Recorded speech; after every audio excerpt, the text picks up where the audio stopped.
Okay, basically what I'm doing here is I'm going to check the valves on my Husqvarna real quick. I have a 2005 Supermoto, and essentially what I've done is first and foremost put it on a rear wheel stand, or one of those little stands that goes underneath there, because if you put this thing over here with this suicide kickstand thingy, as soon as you jostle it, this thing snaps up on its own and it's going to fall over. And the reason I know that is because it's done it already. So essentially, right now we're at,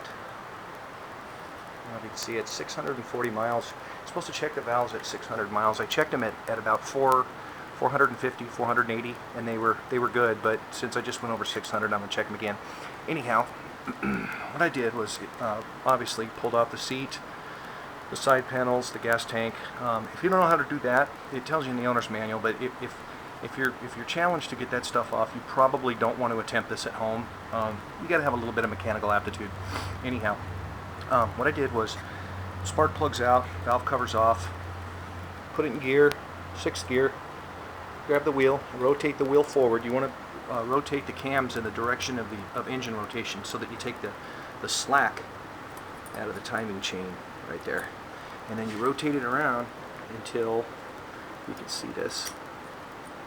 Those little dots right there, those two little dots with the white paint on them, have to line up with that little slot. So as you can see, that's pretty much done. Good feeler gauge, good feeler gauges. It's easier to do this if they have a little bend to them. So I'm using a 6 and an 8. Let me get the rest of those out of the way. Kind of hard to hold the camera and do this at the same time, but what the hell.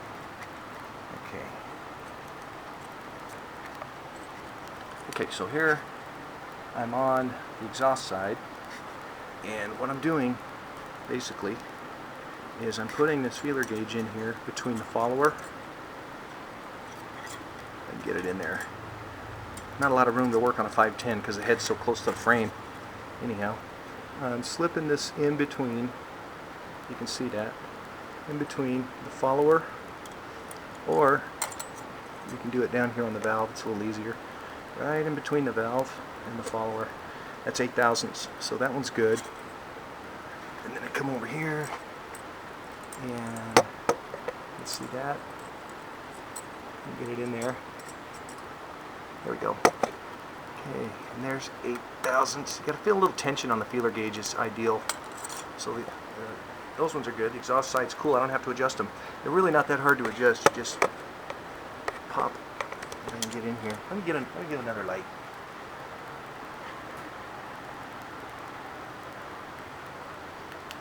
Essentially, you just pop out that little doohickey right down there. You can see it. You can get the light to stay here. Essentially, it's going to be, you're going to pull this little clip loose. This little clip right there, you're going to pull that out, then you can just slide the follower over. You can see it just kind of wobbles back and forth, and then you can pull the shim out. I've seen some other videos on YouTube of how to get the shim out. They're not that hard. You just use a magnet and be really careful so you don't drop it, and then put some grease on the new keeper to hold it onto a feeler gauge or a small screwdriver and slap it back in there. So anyhow, the exhaust side's cool. Go here to do to check the intakes on 6 thousandths, which is that one. This would be easier if I get the dog to hold the frickin' camera. Anyhow, okay, there's the intake side. That's quite right.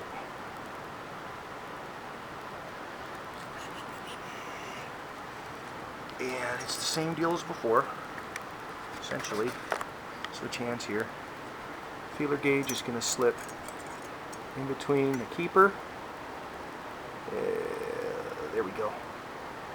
Right there. You feel a little tension. That side's cool. So come over here and check that one. And that one's good also. So for now, it looks like it's okay. I'm going to go ahead and put it back together and take it for a little spin.